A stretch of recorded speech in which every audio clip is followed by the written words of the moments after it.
The latest. Thank you for your love and support. I appreciate you all. For centuries, Africans have been treated as if we are some sort of commodity to other people, that whenever they come here, they treat us anyhow. And even when we travel outside of the continent, the way these people treat us, they believe that they own us and even the resources that we have here. So we do not have a say rather than to always obey to the commands that these people give to us. But it has got to a point that the African is also fighting back, because it's no longer business as usual.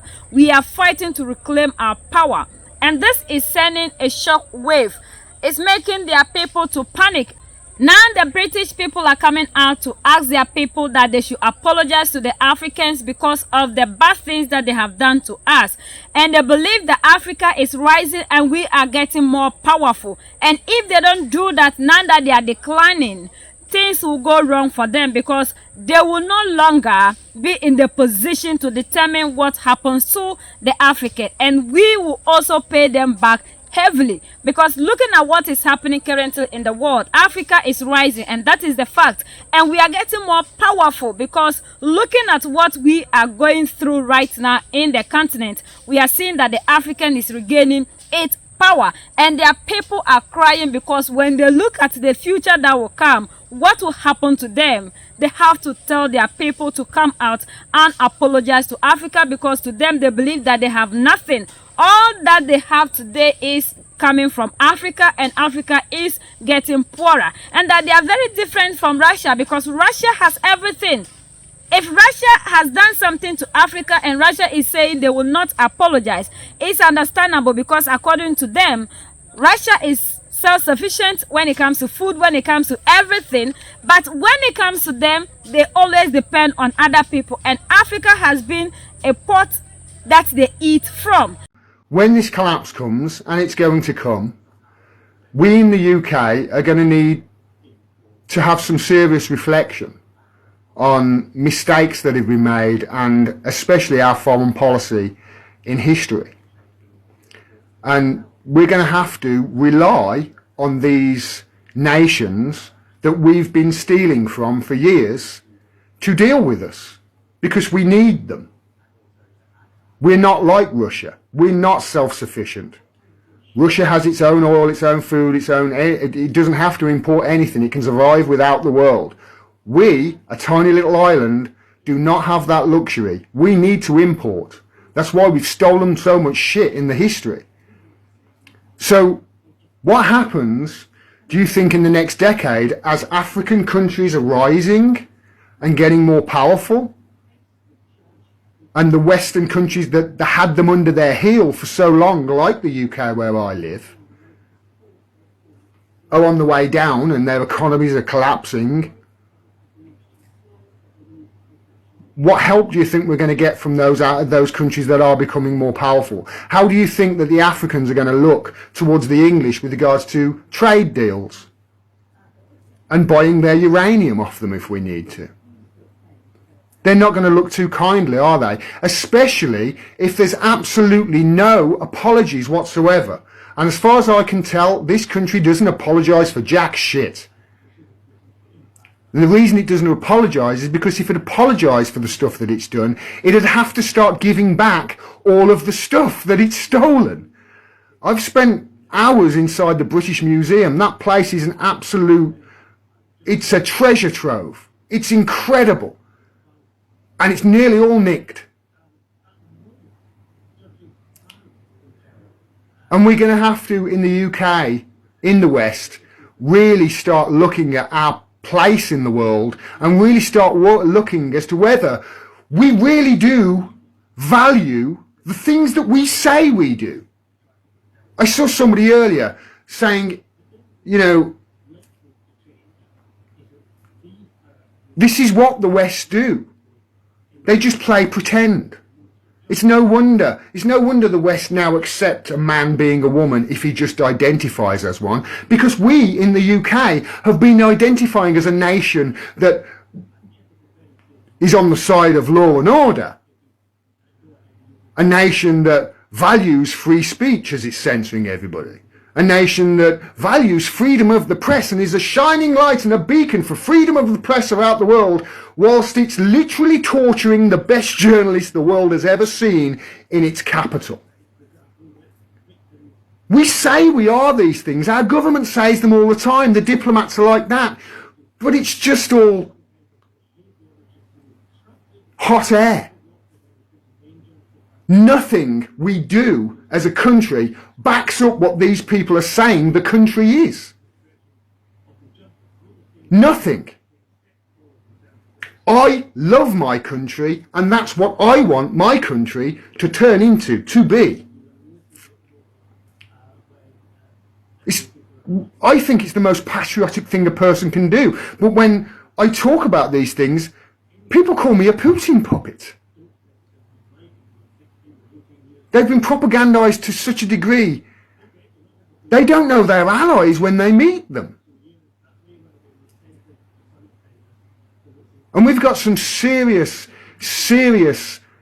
apologizing to do in this country.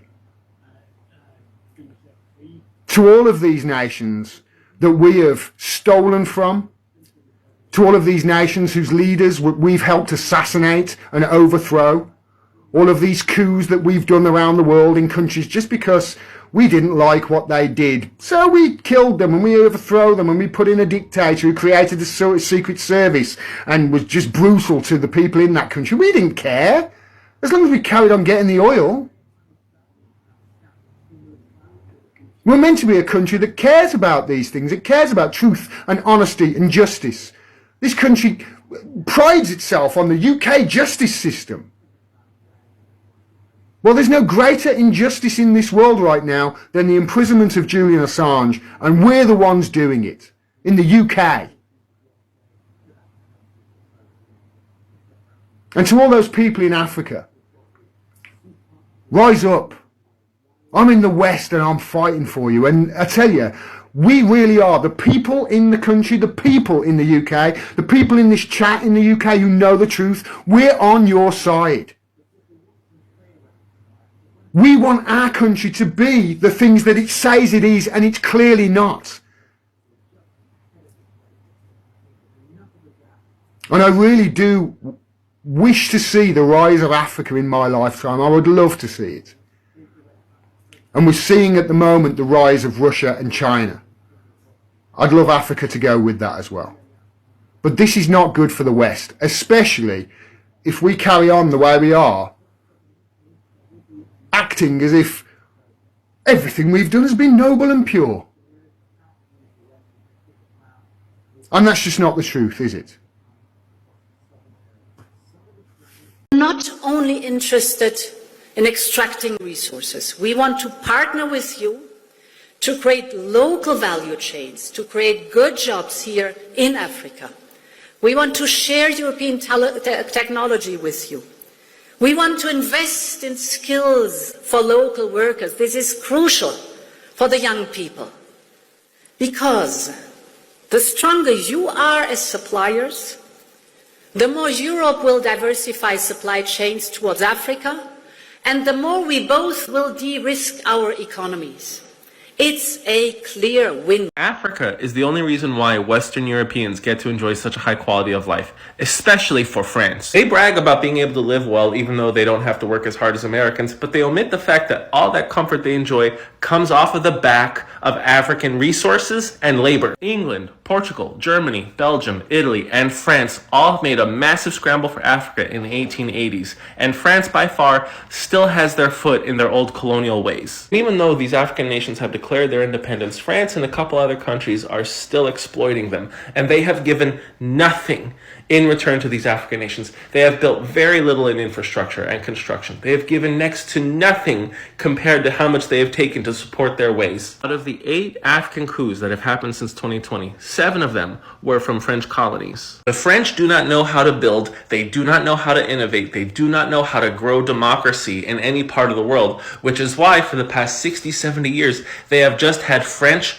puppets that were ruling these African countries that finally got sick of how they were being treated. China has only taken an interest in Africa for 30 or 40 years, yet they have built more industry and infrastructure than all of the other European countries combined. So of course, the African nations are going to have a much more favorable disposition towards China, since they are the ones who are actually building factories, roads, bridges, hospitals. China is actually divesting a lot of their own resources to make this possible. You guys know how I feel about a lot of Chinese policy, but they did hit the nail on the mark when it comes to Africa. It is pretty clear that Russia's Wagner forces have had a lot to do with the coups that have taken place in Gabon, Niger, Mali, and Burkina Faso.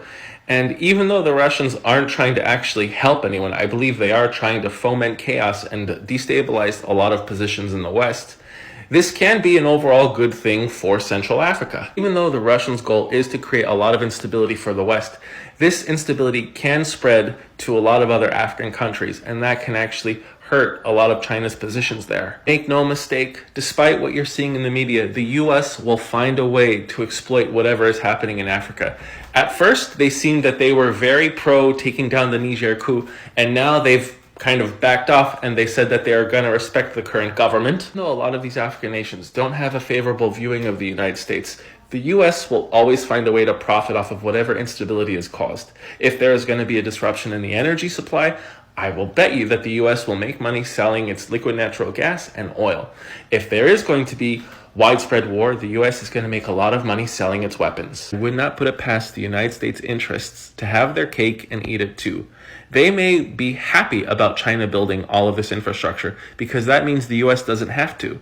It means the US doesn't have to invest in anything to make Africa more prosperous and rich, but they can reap all of the benefits for when that actually happens. In my opinion, I think that every Western interest should be kicked out of every African country and then reintroduced as a potential trading partner among peers with equal standing, instead of these African nations having to deal with the West like guaranteed exploiters. And if they don't apologize to make sure that the relationship that exists between us is something that will be strengthened, and for us to forgive them, in the nearby future, they will suffer heavily, because Africans are rising and there's nothing that will bring the African back to where they kept us. We will make sure we'll fight to get our total liberation, and the power will definitely come back to us.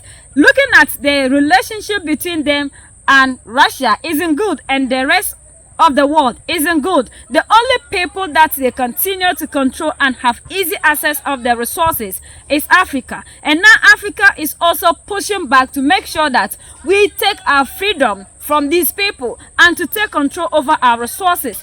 And their economy is declining, regardless of how much they try to cover things up to sell themselves to the world as if everything is normal. The truth is they are falling and Africa is rising. But because they don't want you, the African, to know what is happening for you to also join in the fight for your total liberation, they continue to make it look as if it is only Africans that are suffering. Africans, we are no longer suffering because things are changing. And we are also fighting to make sure that all these puppet leaders that they kept in place to make sure they continue to have grip on Africa, we do away with them. And that's why they are all scared and making sure that the coups that are happening all over, and they are genuine ones, they continue to make sure they thwart them to get their people. But for how long will they be able to thwart the coups that will be happening across Africa? Because we are tired of this form of relationship that we have with these people. We cannot continue to be with people who claim we are partners and they are giving us aid, but in the guise are manipulating and looting the African. Those who can see fairer than themselves know very well that the African is rising and we are gaining more power, and they have to do something really, really fast, because now they are no longer in the position to control the African. It's only those in the democratic elected, and even with them, they are sitting on a time bomb. Like one time, one man said it in African Union, that with the youth that they have today, if they don't rise up to do something, they are sitting on a time bomb. But there is nothing that these people can actually do to stop the African. We are only fighting for our freedom, our total liberation, so that we, the Africans, can claim what is rightful ours. These are the people who preach to us that Africa, we have nothing. But in actual sense, these people have nothing. All that they have was stolen from Africa. Whatever they claim they are today is taken from Africa. They had everything from Africa. But because they want to make you lose the power you have, and so that they can continue to control you, they always make sure that they change the narrative to their advantage. And that is why Africans, we need to reconscientize our mentality, because if we continue to live in the shadow that these people created for us, it will be very difficult. But we need as much as possible to continue to support so that the African can be free. And they are scared that what they did to us, we may do it to them. But we don't know, because Africans, we have a very good heart when it comes to these people. We are the ones that will find 1,001 reasons to tell ourselves that it was their forefathers and not them. So for that matter, we need to forgive them, as if what their forefathers did, they are not benefiting from it, and we are not going through the pain that their forefathers caused us. So unless time, that will tell. We've seen that Russia is on our side, and Russia hasn't colonized us. And clearly, as he said, Russia is not like them that is always invading other nations to claim what they have. These people have nothing, but they don't just want to accept the fact that they have nothing. All the wealth that they built is from Africa. And when they finish, these same people that are beating us are asking us to smile that they are still robbing us. It's not possible. And they expect us to continue to fold our arms, watching them come into the continent to continue to carry the resources, as if we do not have something in us that is called life that needs what we have. Because they believe that even the things that we have created, like the artifacts that they came for, we don't even know the use of it. That was why they kept everything in their museums. Just look at that. If we don't have the know-how, why did we even create it at the first place? If we don't have the know-how, why did we even create it at the first place? So they always see us to be inferior, and we are fighting against that narrative. The African isn't inferior, and we will continue to fight to reclaim the power of the African. We are the only ones that can set ourselves free. United we stand, divided we fall, and united we keep standing forever and ever. The greatest enemy of the African is mental slavery. So let's decolonize ourselves from mental slavery. Let's keep sharing to educate our brothers and sisters. Together we make African great for ourselves and the next generations that are going to come. So that's the latest around the world and in the United Kingdom.